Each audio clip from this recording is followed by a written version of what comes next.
Car फरमाते मैं वो आंखें बुझ उसके बाद कोई नबी नहीं है। तो क़िबला अमीरुल मुजाहिदीन ने खत्म नबूवत में जो काम किया वो किसी ने किया थोड़ी है। 5 साल में उस बंदे ने मरी हुई कौम को जगा करके रख दिया, जिंदा कर दिया इस कौम को।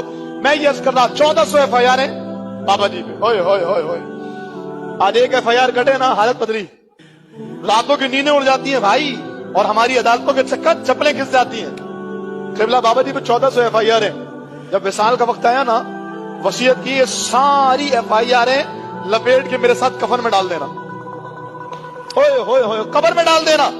बाबे लोग कब्र जाते हैं, कहते हैं एहदनामा रखना, नालैन पाक रखना, शजरा रखना, एहदनामा रखना, तो मदीने पाक की खजूरों की गुठलियां रखना, हुजूर के मुंह। ये क्या कर रहे हो? ये दुनियावी कागजात, ये FIR है, ये कागजात क़िबला बाबा जी ने फरमाया कब्र में डालना। बाबे के विसाल के बाद इदारे आए क़िबला साद भाई के पास, कहते हैं वो सारे पेपर्स दे दें, हम केस खत्म कर रहे हैं। हम केस, बंदे का इंतकाल हो गया, हम केस खत्म कर रहे हैं। कहा वो केस खत्म नहीं होगा। ओए होए होए, यही तो असल बात थी, केस खत्म नहीं होगा। कहा फिर?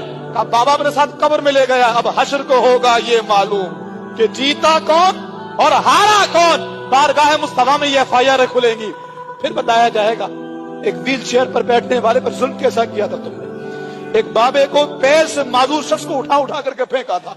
बाबा कहता है मुझ पर जेल में रातों में वो तशद्दुद हुए हैं, अगर एक रात का तशद्दुद इन मुल्क लूटने वालों पर कर दिया जाए ना, ये मुल्क का सारा पैसा वापस कर दो। अल्लाह ही जाने क्या हुआ है। क़िबला बाबा जी फरमाते थे ये एक राज है जो मेरे और मेरे महबूब के दरमियान में, ये कयामत को पता लगेगा कि प्यारे आका अलैहिस्सलाम जब हम पर करम करेंगे, और वो फरमाया ना हम सूए हश्र चलेंगे शहे अबरार के साथ, काफिला होगा रहा काफिले सारार के साथ। ये तो तैबा की मोहब्बत का असर है, वरना कौन रोता है लिपट कर